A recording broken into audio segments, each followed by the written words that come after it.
White Noise: A Tale of Horror is an Xbox Live indie game that was developed by Milkstone Studios in 2012. At first glance you'll be thinking, cool, another horror game that has elements of the Slender Man games. But as you play this game, it's almost a seemingly clear rip-off of the Slender game, and missing one crucial element: horror!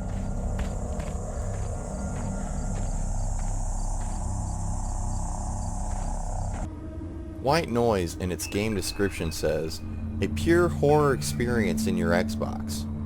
Well, it's far from the truth, unless the pure horror is actually pushing yourself to play through this painfully drawn out game.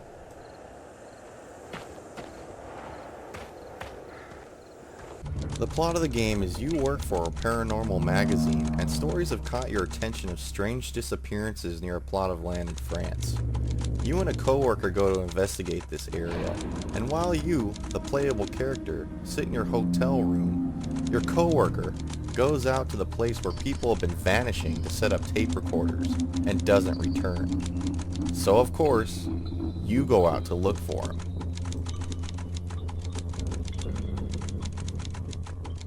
While the story sounds original, it's also very weak, and it shows while you play the game.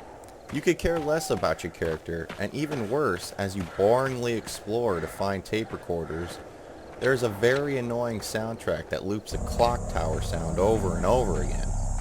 Once you find tape recorders, nothing happens.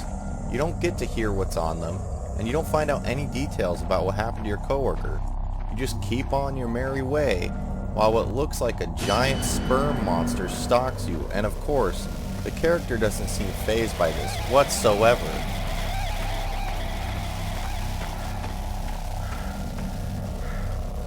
Also in the game description says, find the 8 hidden clues to uncover the truth about the mysterious events. But what the fuck are they talking about? None of this exists in the game.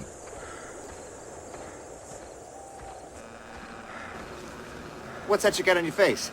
Huh? I'll come back for you! I will not spoil the ending, but trust me when I say it's not worth it for the few playthroughs you have to go through to see it. And yes, you will die a few times, but not because you couldn't run away or because the monster trapped you in a corner, but because the game just cheaply kills you when it feels like it, dropping the monster right in front of you with no warning he's around. I don't know if the developer thought this would be a good idea for a jump scare, but if that's the case, you failed! It is not scary, it's just downright annoying and stupid.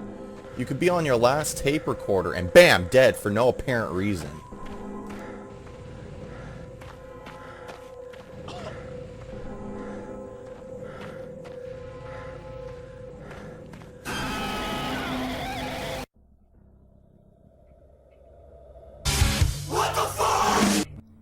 On a scale of 1 to 10, White Noise gets a 3. It has a weak story, cheap AI, a non-conclusive ending, and there's absolutely no point of doing anything that you're doing. The only upside to this is the game was only $1, so that's good.